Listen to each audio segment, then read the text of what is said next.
అగ్రనేత లోక్సభలో ప్రతిపక్ష నాయకుడు రాహుల్ గాంధీ ఇప్పుడు అమెరికా టూర్లో ఉన్నారు.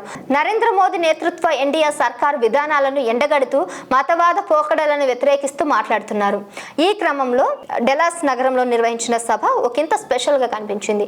అక్కడ తెలంగాణ వాదులు కొంతమేర హల్చల్ చేసేందుకు ప్రయత్నించారు. సీఎం రేవంత్ రెడ్డి ప్రారంభించిన ఆపరేషన్ హైడ్రాపై ఒక మహిళ ఆవేశంగా ప్రసంగించడం విశేషమని చెప్పాలి. తెలంగాణకు పట్టిన దరిద్రము భూ ఆక్రమణలు హైడ్రాతో తొలగిపోతాయని ఆమె ప్రస్తావించారు.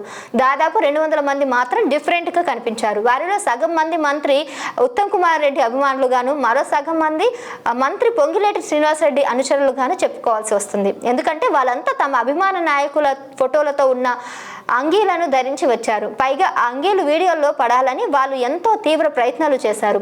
సీఎం రేవంత్ కంటే ఆ ఇద్దరు నేతలకి ఎక్కువ ప్రాధాన్యం లభించిందని కూడా జనం చెప్పుకోవడం కనిపించింది. పైగా కులగణన జరగాలని, అన్ని సామాజిక వర్గాలకు సమన్యాయం చేయాలని రేవంత్ రెడ్డి ప్రస్తావించినప్పుడు తెలంగాణ వాదుల హర్షధ్వానాలతో ఆడిటోరియం దద్దరిల్లిపోయింది.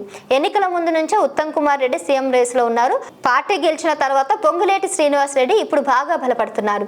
పొంగులేటికి సీఎం పదవి వస్తే తప్పేమిటని ఆయన అనుచరులు ప్రశ్నిస్తున్నట్లుగా వార్తలు వస్తున్నాయి. అమెరికాలో ఉండే ప్రవాస తెలంగాణ వారిలో కూడా అదే ఫీలింగ్ ఉంది.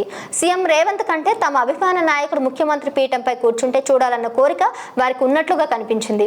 బహుశా అందుకే రేవంత్ మాత్రమే కాదు, తెలంగాణలో ఆ ఇద్దరు నేతలు కూడా ఉన్నారని, వాళ్ళు కూడా సీఎం అయ్యేంత వరకు సమర్థులని రాహుల్ దృష్టికి తీసుకెళ్లడమే అభిమానుల ధ్యేయంగా కనిపించింది. ఎందుకంటే రాహుల్ మొదటి నుంచి రేవంత్ను సమర్థించారు. కాంగ్రెస్ గెలిస్తే రేవంత్ సీఎం అవుతారని ఆయన బహిరంగంగానే చెప్పేశారు. పార్టీ అధికారానికి రాగానే రేవంత్ను అధిష్టానం సీఎం పీఠంపై కూర్చోబెట్టింది. అందుకే ఇప్పుడు కాస్త లేట్ అయినా రాహుల్ మనసు మార్చేందుకు ఇతర నేతలు అనుచరులు ప్రయత్నిస్తున్నారని అనుకోవాలి.